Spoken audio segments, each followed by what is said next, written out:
Good morning. Good morning, everybody. Welcome to the press conference, which will present you key findings from the hazardous substance screening in the Baltic Sea region. I would like to welcome you here in Pärnu, and I would like to welcome all visitors in Europe and in Estonia outside of Pärnu who are watching the broadcast in the live stream here. So the meeting is live broadcasted all over Europe. There is not only us here in this little room, but all Europe is with us. We will have two speakers after me in my little introduction, Ms. Tone Wickman from Stockholm City and Mr. Rainer Alik from Pärnu City. And after that is time for questions. Time for questions from you here in the room and time for questions from you all over Europe. And it will work for you out there connected via YouTube to us. On the right side of your YouTube video equipment, there is a chat forum, and you can pose the questions to us by a chat. And my colleague will then, after we have had our presentations, read out these questions which you pose loudly, and then we will try to answer them here, we as the speakers, and also we have project experts from our consortiums with us here. For those of you who do not sit here in the room, I should once more say we are here in Pärnu. Pärnu is in Estonia, at the Baltic Sea shore. It's the so-called summer capital of Estonia, because in the summer, most of Estonians move here to this beautiful city. Also a lot of tourists, but Estonians themselves like it very much because of its nature, its connection to the sea, to the Baltic Sea, and because of its spa culture and resorts. There is one more thing I should say. Pärnu is a partner to the NonHazCity project, and it makes it a very, very important location because we are here performing the project actions and testing them out. And Pärnu in Estonia, and Estonia at the moment holds the presidency of the European Union. So it means that we are at the moment in Pärnu, the summer capital of the European Union, in a little bit autumn colors, but beautiful bright sunshine here. So much about introduction to where we are for all of you out there in Europe. I would now like to give you a tiny little idea about our project called NonHazCity, so reduction of hazardous substances from the urban environment. This is a project financed by the Baltic Sea regional program of the Interreg, Regional Development Financing of the European Union. It has started 1.5 years ago, so it is at half-time. And we have something to tell to you. Half-time means first results, not all results, but many good ideas, and we would like to share them with you. NonHazCity is an important project for the Baltic Sea region, and it has been given the so-called flagship status. A flagship status of the European Union, of the Baltic Sea region, means that it is acknowledged for its high value and impact on the Baltic Sea region, and that it contributes substantially to the objectives which are set by the countries around the Baltic Sea region to safeguard the Baltic Sea. So we really think we have something to contribute. NonHazCity is active and it's being implemented in 8 cities of the Baltic Sea region, not only in Pärnu, where we are here, but also in Riga, Latvia, in Silale and Kaunas district from Lithuania, in Gdansk, Poland, in Hamburg, Germany, in Västerås and Stockholm in Sweden, and in Turku, Finland. And the lead party is Stockholm City, which is 1 year younger than Pärnu in its history, but which is very, very progressive and advanced with regard to chemicals management on the urban territory. And we, the other cities around the Baltic Sea in the consortium, have taken this as a model where we also want to reach. So we are in a dialogue to learn from Stockholm, with Stockholm, and develop much, much further all together to manage the hazardous substances in our urban environment in the Baltic Sea region better. We also have a little daughter project which is already replicating our ideas to Belarus. This is acting in 2 municipalities in the surrounding of Minsk. They are called Ivie and Vilejka. They are visible here on this nice map. And this is co-financed by the Swedish Institute. Now about the NonHazCity project. NonHazCity already tells you from the name hazardous substances and cities. So we have the goal to develop new strategies to help the reduction of emissions of hazardous substances from urban sources. So not from industries, large manufacturing, but from the everyday consumption of chemicals in a city. These chemicals or these hazardous substances are in many, many products and many, many articles which we all consume in our daily life. They are widely used by any actors, by us as a people, but also by any business, not only a car washing or a laundry, but maybe also a small manufacturing workshop cleaning the surfaces, or by a municipal office washing the floors and using a lot of materials that contain these substances. As a result, these are hundreds and thousands and millions small sources in a city that contribute to the emission of the hazardous substances to the municipal sewage system and with it to the Baltic Sea. So NonHazCity wants to directly address all these small-scale emitters. For example, the municipalities, the cities, the city administration, which is purchasing products and articles and services for their offices, their houses, their entities, for schools, preschools, kindergartens, who are doing a lot of construction and renovation work. So they are using products and articles which are containing substances which at the end lead to these emissions. We want to address businesses, companies, small businesses also, which are using products that contain hazardous substances for their services, small-scale manufacturing, or at their sites, for example, cleaning them. And we want to address private households, people that use a multitude of products and articles in their everyday life, in the bathrooms, in the kitchens, in the flats, by commuting, by purchasing, by consuming anything. These are our target groups which we address and with whom we want to develop strategies and test actions, what these target groups can do to reduce the substances and to prevent them ending in the Baltic Sea.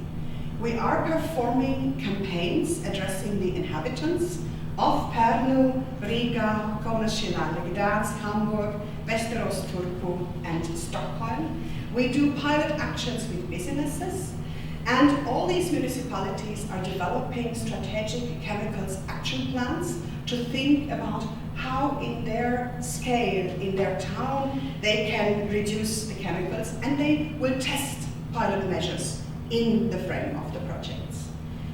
At the beginning of the project, we wanted to find out more about these target substances and where they really are, where they occur.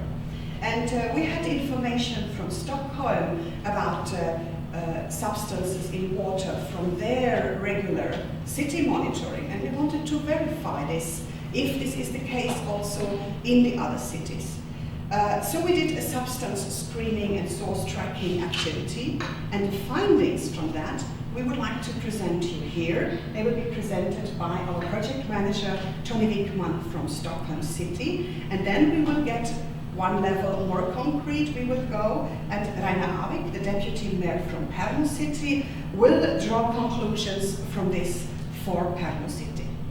This is the idea of the event, and this is what we would like to present to you. And I would like to hand over the word to Tony Wickman from Stockholm City, the project manager of NonHazCity. Thank you, Heidi, for this nice introduction of the project. I am Tony Wickman, and I am the project manager of this project, and I am also working for City of Stockholm. As we have heard, I've been working on these issues for a long time. So, I am here to present for you the screening results that we have so far, or at least give some idea about this. In the project, we decided to analyze a specific list of substances that you can see here in the list. We analyzed the alkyl phenols, and we analyzed bisphenols, we analyzed phthalates, we analyzed perfluorinated compounds, we analyzed metals, we analyzed some pharmaceuticals, diclofenac, and estrogens. Okay, these substances, they were all chosen because they are known to be hazardous or to have hazardous properties, both for either for humans or for the organisms in the environment. We also know that some of these substances have endocrine disrupting effects, which means that they can disturb hormone functions in the body of humans, or in the body, or in organisms at very low concentrations. So these substances are really of big concern. The effects could be for humans, some of the EDCs, the endocrine disrupting chemicals, they can cause cancer, some can cause diabetes, some can cause neurodevelopmental delays in children, so quite important problems. We also have problems with some substances can change the sex, and some can cause behavior changes in these water-living organisms. We also know that these substances are quite common in normal consumer products, in materials, articles that we use in the society. And it could be the alkyl phenols, for example, they are used in detergents. We also find them in textiles. Bisphenols and phthalates are used in plastics. We have the alkyl phenols and phthalates also used in cosmetics. We also have the perfluorinated compounds that are used in non-stick kitchenware, and we have perfluorinated compounds also in water and stain repellent textiles that we all use. And for the diclofenac, it is quite commonly used by inhabitants in our municipalities. It is used in inflammatory drugs, and some of these you don't need a prescription to buy them. So these are quite commonly available substances in normal products. And what we wanted to know, or what we also know, I should say, is that some of these are strongly regulated, but we still have them, and some are not regulated. Some are not treated by the wastewater treatment plants, so they can be released through the wastewater. Some are emitted outdoors, and they can follow the stormwater out to the sea. That is not treated. And we also know, as these substances are available in consumer products, we also know that these substances can go through your body and you can get the health effects. So we were really concerned about this list of substances, and we decided they would be good to know about. And we wanted to analyze, normally you analyze substances in the wastewater, in the treated wastewater, but we wanted to go further upstream, as it's called, closer to the sources to get a better view of whether these substances really occur.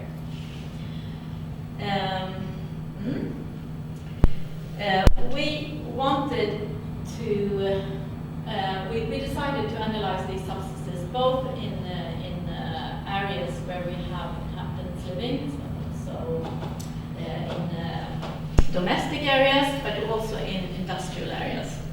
We also analyzed it in the stormwater, and we analyzed it in the wastewater inflow and outflow.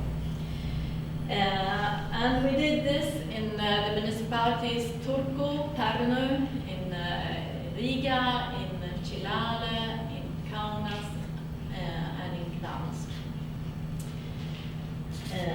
And I will not give the specific results, but because there is no really meaning to do that for each municipality, and we will hear more about it from Pärnu.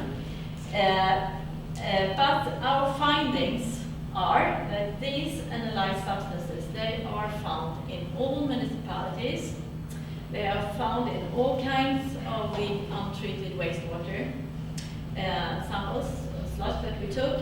We also have them in similar, for some substances, the concentration is similar in the inlet for a wastewater treatment plant and in the effluent before the wastewater treatment plant. So this is really something important to remember.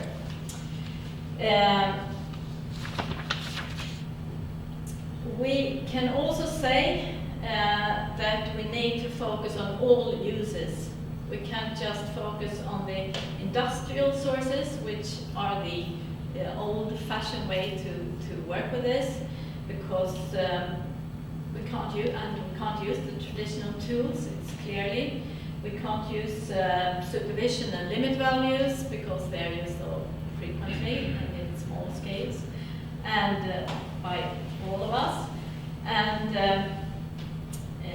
for some substances, we actually found higher concentrations in the domestic areas than in the industrial. Another finding is that the metals that we normally analyze, because they are not so expensive to analyze, and they are regulated in wastewaters. So for these, they seem to fulfill the permitted levels in wastewater effluents. And this might be understood as if the regulation makes sense. It really does something. Yes, but if we want to decrease the emissions to the Baltic Sea, and also if we want to care for our inhabitants in municipalities, we need to focus on the uses of materials, particles, and products. And we also need to focus on all these target groups that we have in the project. We need to focus on the businesses, on the municipal entities, and also on the inhabitants. We have to work on all parts. One important thing with municipalities is also that we procure a lot of materials. We are an important pressure to the producers or to the companies that deliver materials and articles to our society. So it is important to use voluntary activities here. It is important to include the chemical requirements in our procurement processes. Otherwise, we would not manage.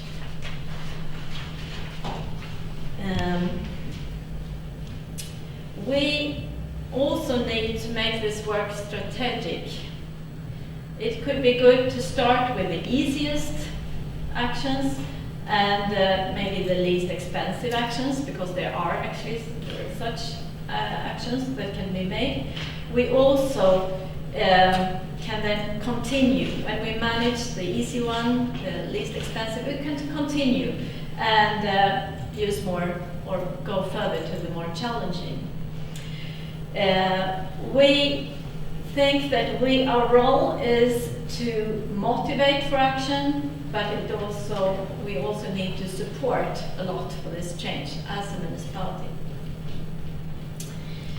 Yes, and several of our municipalities, they started with kindergartens, or daycare centers, where we take care of the children, because children, they are vulnerable, and for most municipalities, the kindergartens are owned by the municipality, so it's also a place where we could start. We also need to put pressure, as I said, on the providers of the materials. And we also need to work together on the local level, on the national level, and on the international level, because these problems, as have been shown in this project, in this substance screening, we have the same problems everywhere, and we use similar products. So we need to work together and make pressure, and this project is one way of doing this, but this has to be disseminated to further to other municipalities. So I would like to finish now and tell that we will produce material in our website, some communication materials on these results, and also other activities that we are performing in the project. And we will also produce a comprehensive report, of course, of all the results from this part of the project quite soon. And with that, I would like to give the word to Rainer.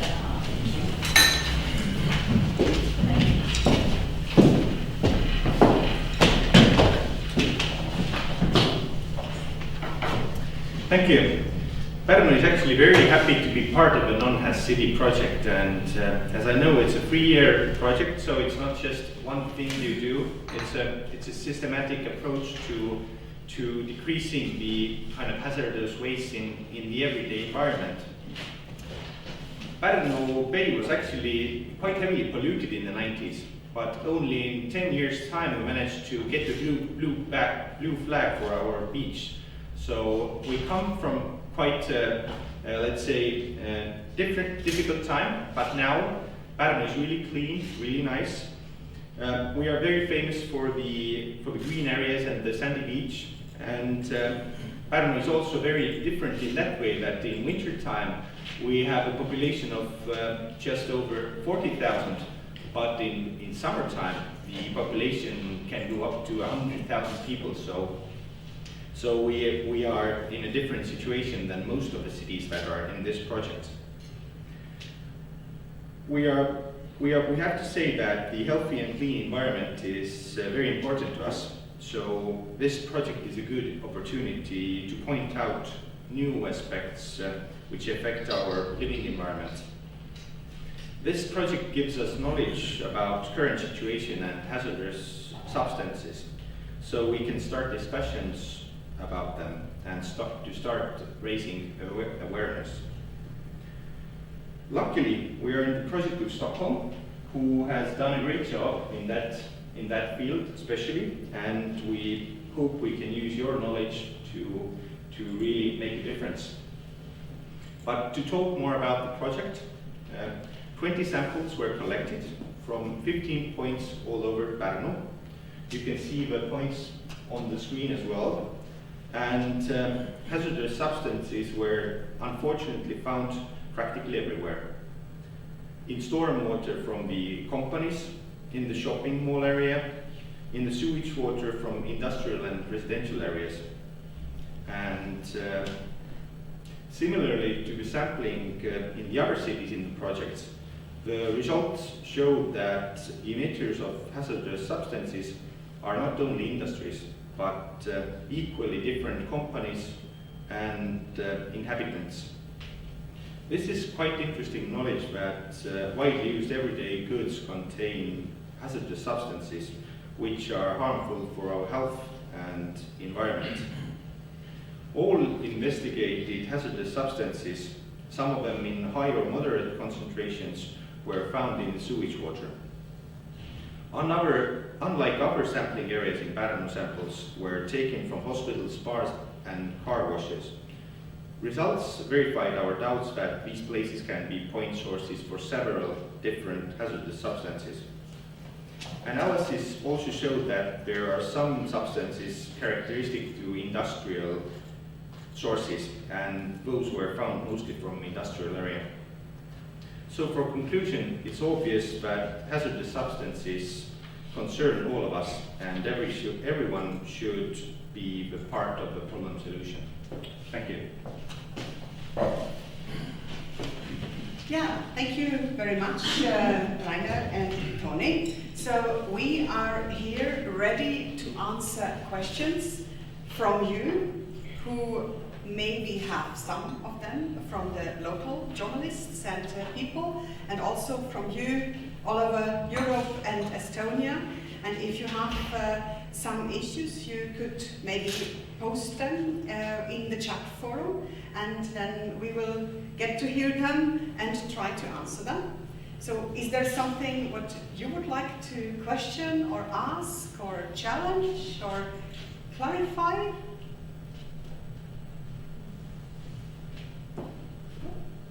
Maybe. Yes, please. Maybe. Thank you. Did you find any other substances over the limits, legal limits for the sewage in Estonia, in Pärnu?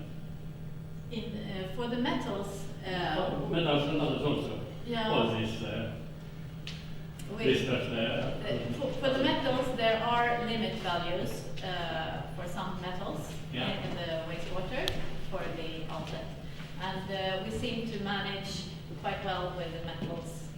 But for some of the organic substances that we analyzed, they are not normally analyzed, so there are no real. But there are limits also. No, they are not In always. Estonian legislation, there is some limits. Yeah, for some of them there are limit values, and what I understand, we have no exceedances of the limit values. Mm-hmm. Did you find out how many grams of diclofenac daily is emitted by Pärnu city? What I must say here is that we didn't do a great big monitoring study. It was just some samples taken, and that means that it is not possible to say to calculate how much is emitted, because there will be variations. We have here from the number of inhabitants in Pärnu during the year changes a lot, and you have to know both the quantity of wastewater that is treated, how much is released other ways through stormwater, for example, and how much and the more specific concentrations or more medium concentrations to be able to calculate that. So unfortunately, we will not be able to say how much. But the idea of this project was to go upstream, because normally the projects, they analyze effluents and how well wastewater treatment plants work. But we wanted to go closer to the health issues and health related things in the municipality. Maybe one more question. Did you do any compensation of legislation and effluent limit values between different countries? How is the situation you can give for Estonia? How is the situation in Estonia with legal regulations of hazardous Unfortunately, I cannot give you that information right now because the experts in this area is not in the room when it comes to the legal parts, but it will be included in our report. So. But maybe we should say the one thing. The idea of this project was not to compare Pärnu with Turku and Stockholm and to say Estonia is better. That's what you want to hear. Estonia is more clean or something. But this is which country's regulation is the best. No, that you cannot say. We all are transposing the European Union legislation and the requirements. So what we can say with this, so we have never had the idea to produce statistical valuable data which over a long period show monitoring results which you could somehow compare. So this is a one-off samples at very specific places, and the only goal was to have some evidence. Yes, it's not only a spleen of Stockholm that substances are in the water, but yes, we do find them also in Eastern European cities, in Estonia, Latvia, Lithuania, Poland, and in clean Finland or something like that. So the idea is not comparison. The idea is not to say here are the bad guys for limit values, but we all know that limit values and legislation is the smallest agreed common ground for regulation. This has nothing to do with a good environment and health standards for which we would want to. So what we can say is the substances are there, and we are concerned. So this is the way. Do you have information about that? Estonian Ministry of Environment is also monitoring and doing a lot of tests every year, and a lot of results also is publicly. Yes, of course. And that is also, most of those analyses are in the treated wastewater because they need to show that the wastewater treatment plants don't emit too much. Yeah. But we didn't focus on that part because we wanted to know more about the sources.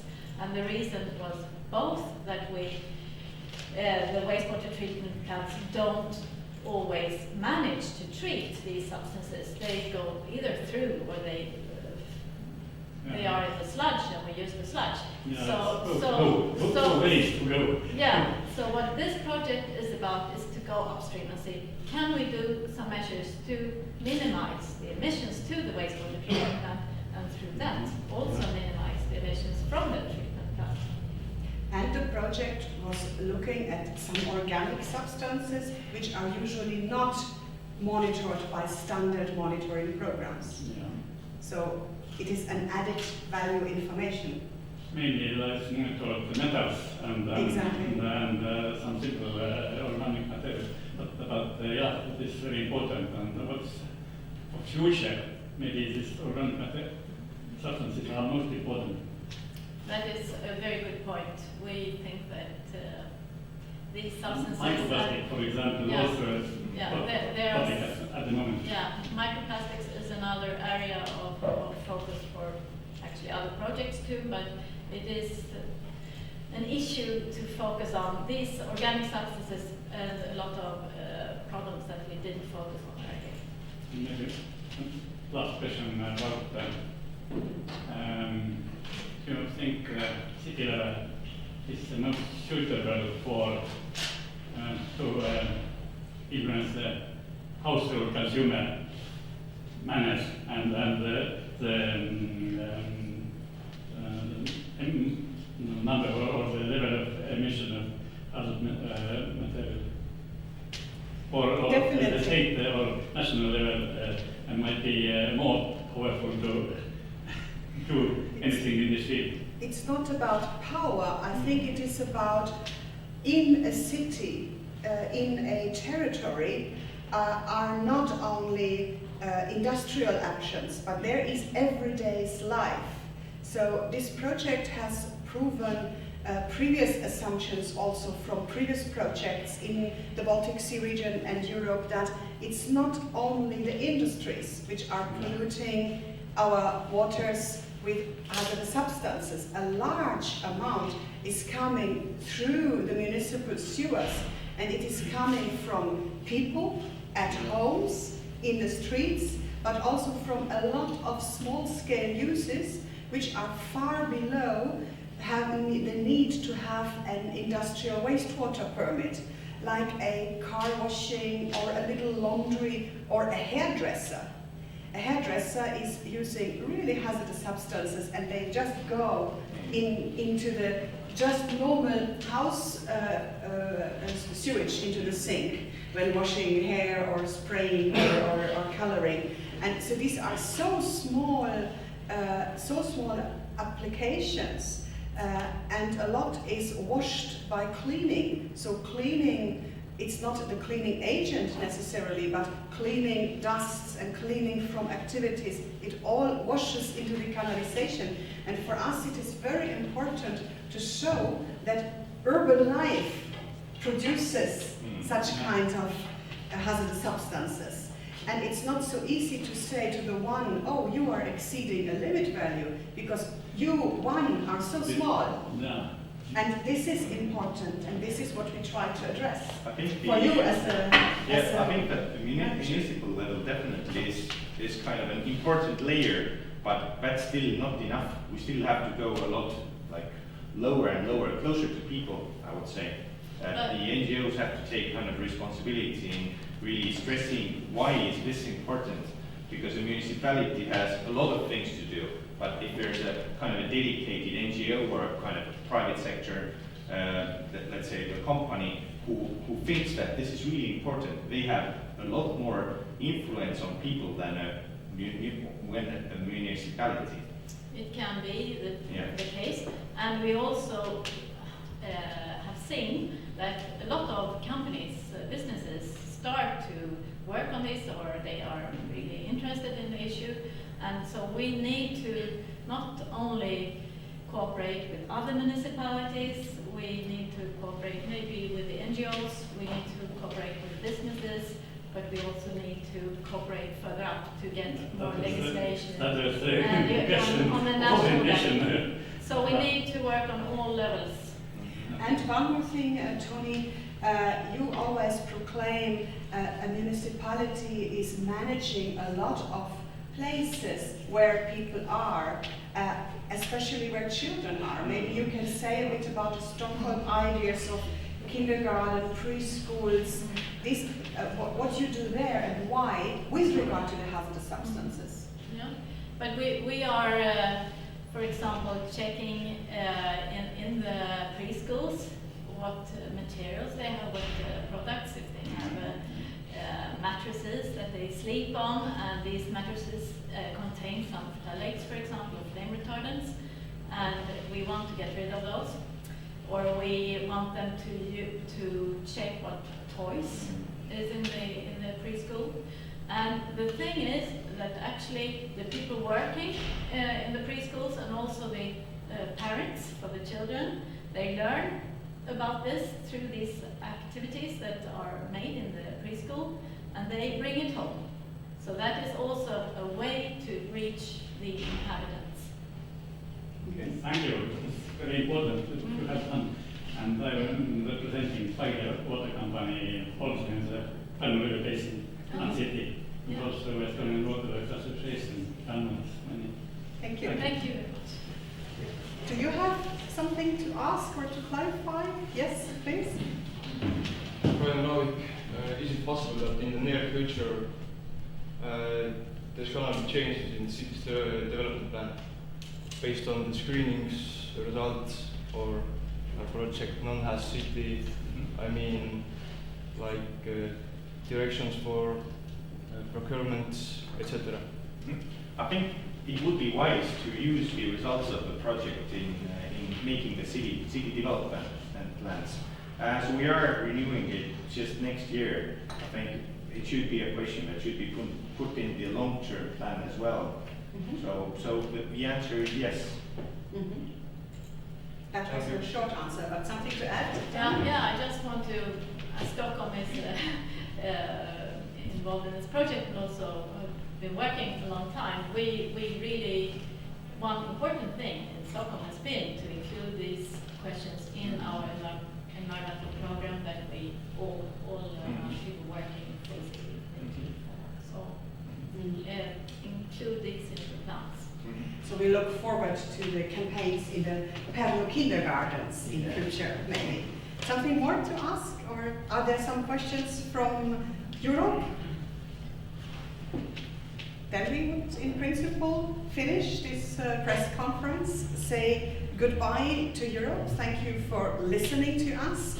We will have a nice publication. We will have more information in Pärnu, published in Pärnu, in Estonian language, of course, and a lot of actions coming now in Pärnu city, because now we have the baseline, now we have all the information, and now the colleagues from the administration and from the NGO partner, they will do the public campaign here in Pärnu. They talk to businesses and they talk to you on the strategic level, and the same we will do in the further NonHazCity project in all other municipalities, and we will publish in the end of the year, beginning of the year, much more detailed information about the projects. So thank you very much, and thank you very much, Tony, and thank you very much, Anna. Thank you. Thank you.